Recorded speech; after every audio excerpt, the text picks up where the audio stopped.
സ്വകാര്യ മേഖലയിലെ എല്ലാ ആശുപത്രികളിലെയും ചികിത്സാ നിരക്കുകൾ എത്രയെന്ന് പരസ്യപ്പെടുത്തണം. ആശുപത്രികളുടെ റിസപ്ഷൻ മുറിയിലും വെബ്സൈറ്റിലും ചികിത്സാ നിരക്കുകൾ പരസ്യപ്പെടുത്തണം എന്നാണ് ഹൈക്കോടതി നിർദ്ദേശിച്ചിരിക്കുന്നത്. മാത്രവുമല്ല, എല്ലാ ആശുപത്രികളിലെയും ഡോക്ടർമാരുടെ വിശദ വിവരങ്ങൾ പ്രദർശിപ്പിക്കണമെന്നും ഹൈക്കോടതി ഉത്തരവിൽ പറഞ്ഞിരിക്കുകയാണ്. മാത്രമല്ല, ആശുപത്രിയിൽ ചികിത്സ തേടിയെത്തുന്ന രോഗി പണമടച്ചിട്ടില്ല എന്ന പേരിൽ രോഗിയെ ഇറക്കി വിടാനും പാടില്ല.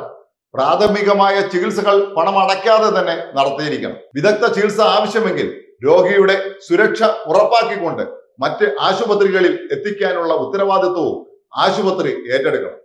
ഇതുകൂടാതെ എല്ലാ സ്വകാര്യ ആശുപത്രികളിലും ചികിത്സ തേടിയെത്തുന്ന രോഗികൾക്ക് പരാതി ഉണ്ടെങ്കിൽ അത് ബോധിപ്പിക്കുവാനുള്ള സമിതികളും രൂപീകരിക്കണം. ഒരാഴ്ചക്കുള്ളിൽ പരാതികൾ പരിശോധിച്ച് തീരുമാനമെടുക്കുകയും വേണമെന്നും ഹൈക്കോടതി ഡിവിഷൻ ബെഞ്ച് വ്യക്തമാക്കി.